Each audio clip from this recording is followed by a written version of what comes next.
tunaishi kwa neema ya wale wazazi waliotutangulia. Tunaishi chini ya neema ambayo Mungu aliachilia kwa wale wazazi wetu waliotutangulia na vizazi vilivyopita, ambavyo vilisimama na Mungu sawa sawa, vilipoweka patano na Mungu. Mungu akaachilia agano na wao juu ya vizazi vyao, na hata leo sisi ambao tulioko tunaishi kwa nguvu ya lile agano ambalo wazazi waliliingia zamani hizo, ama hata sasa na hata leo. Na unapojiona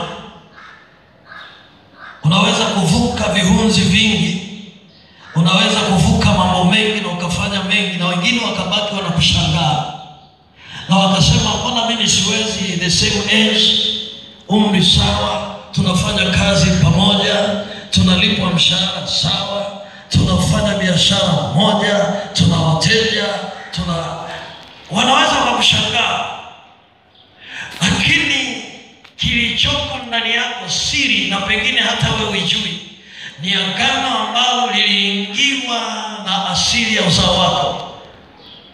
Na kama waliingia agano ambalo lilikuwa sio sahihi, ndio maana utajikuta sasa wewe unawashangaa wengine ambao wako wewe kama wewe na kila kitu kama wewe, na wanafanya zaidi ya wewe.